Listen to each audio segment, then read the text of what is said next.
अस्सलाम वालेकुम दोस्तों, आज है 22 फरवरी 2024 जुमेरात का दिन। एक और हफ्ता अपने इख्तिताम की तरफ जोर और शोर से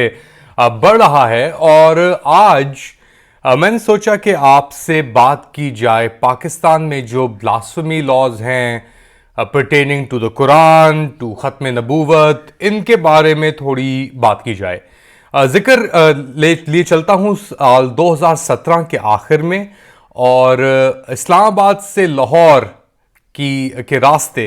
गुजरांवाला में एक्चुअली एक स्टॉप पे जहाँ पे मेरी मुलाकात हुई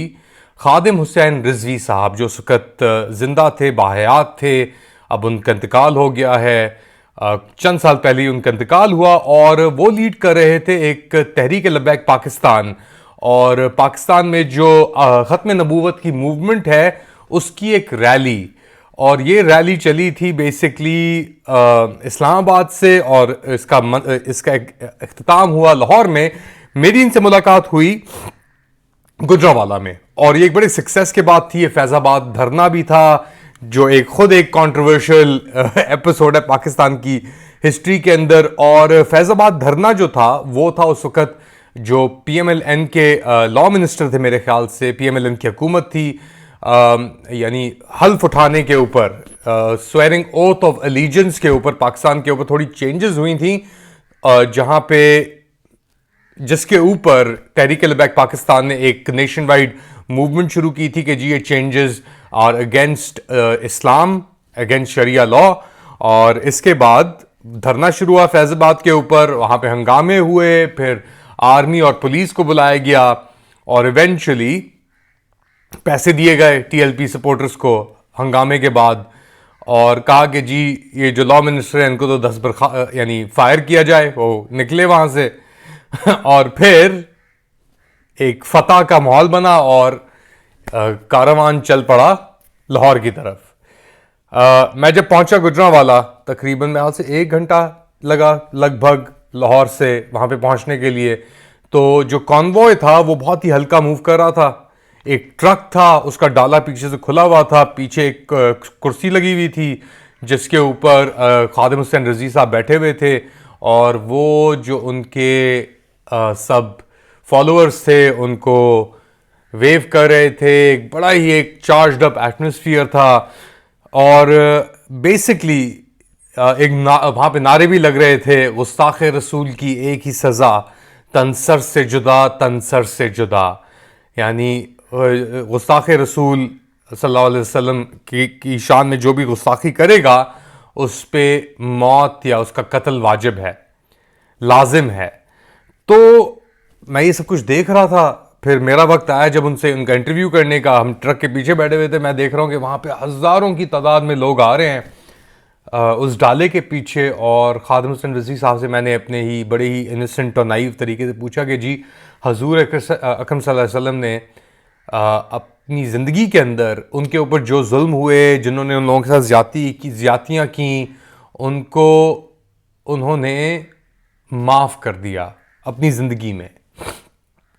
तो इस पर खादिम हुसैन रज़ी ने कहा, जी जिन लोगों ने कुरान की या अल्लाह की उसकी मैसेज की तौहीन की, उनकी कोई माफ़ी नहीं थी। जिन्होंने कुरान की गुस्ताखी की, उनकी कोई माफ़ी नहीं थी। अच्छा, मैं सुनता रहा इस बात को, और मुझे अंदाज़ा हुआ कि ये सिर्फ खादिम हुसैन रज़वी साहब तक महदूद नहीं थी। ये बात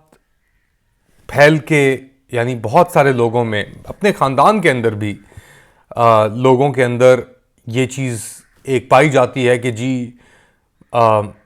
तौहीन रसूल सल्लल्लाहु अलैहि वसल्लम की तौहीन नहीं भी बर्दाश्त की जा सकती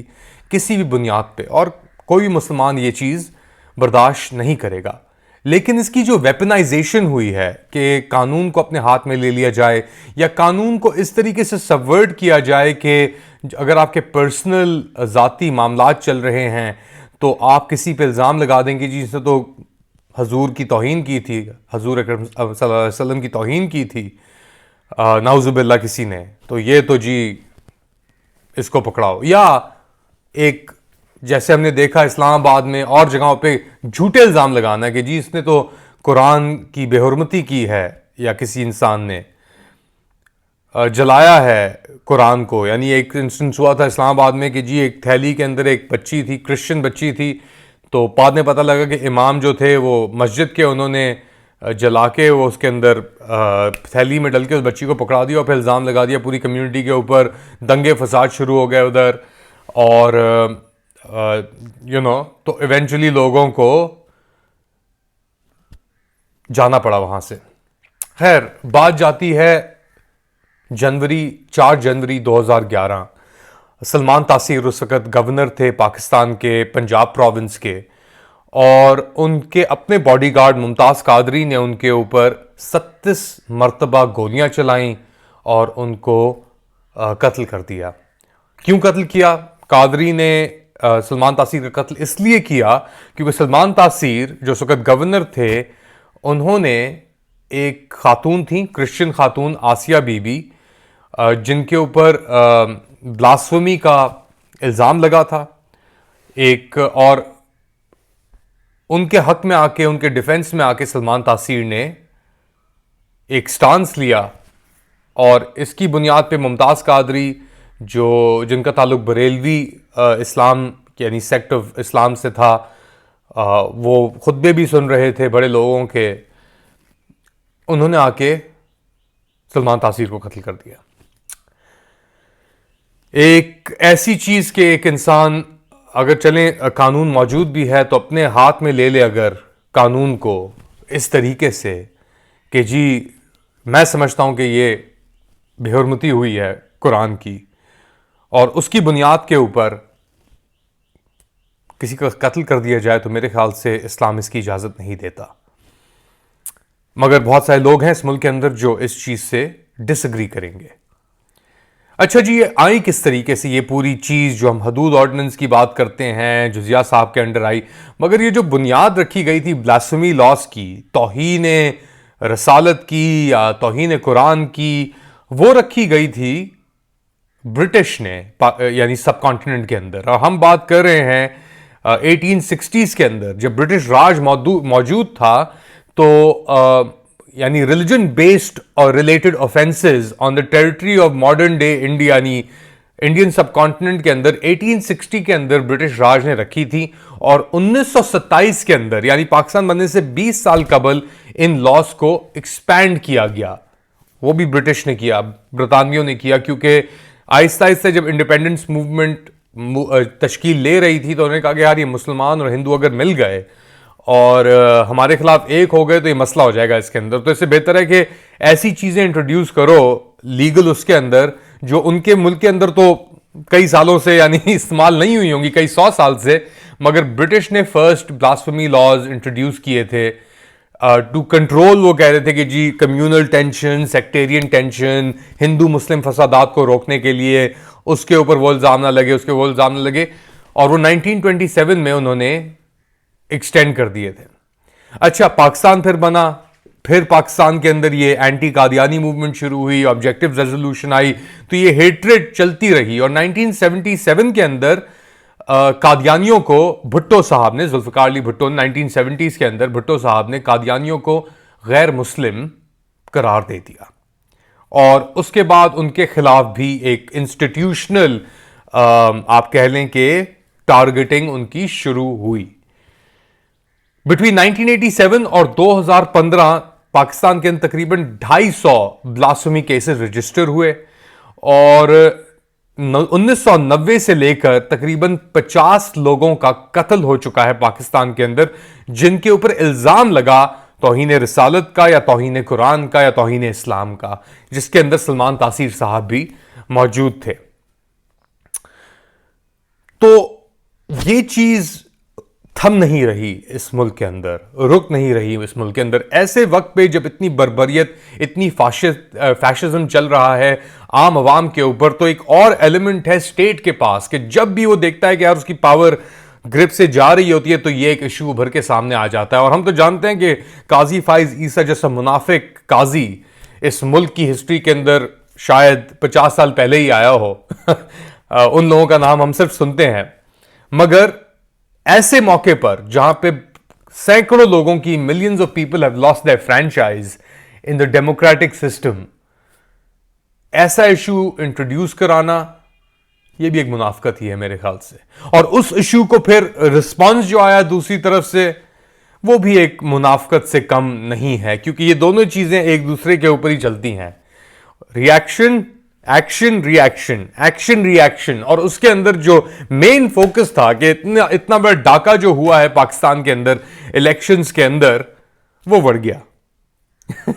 तो जो जिसका भी ये प्लान था ये करने का, यानी खत्म नबूवत और नमूस रिसालत को दोबारा ऊपर लेके आना,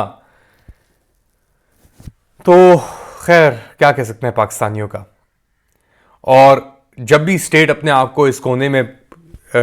पाता है, यानी देखता है कि यार उसकी ताकत जा रही है, तो ये दोबारा इश्यूज ऊपर आना शुरू हो जाते हैं। मेरे ख्याल से आज के लिए इतना ही। आपसे दोबारा राब्ता रहेगा जारी इंशाल्लाह, मगर आप फोकस अपना जिस चीज़ पे रखना चाहिए उस पे रखना ज़रूरी है। किसी और के ऊपर यानी फतवे जारी करना या मार दो किसी को तन सर से जुदा, ये सब चीज़ें किसी मुनासिब सोसाइटी के अंदर,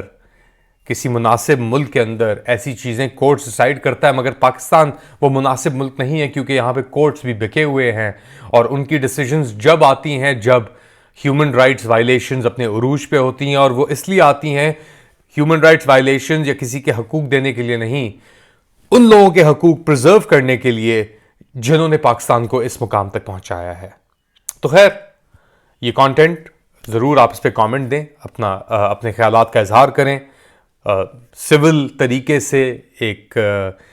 हमदर्द तरीके से, एक ह्यूमनिस्ट तरीके से इसको अप्रोच करें। वो ह्यूमैनिटी जो रियासत पाकिस्तान के अंदर तो फ़िलहाल पाई नहीं जाती, लेकिन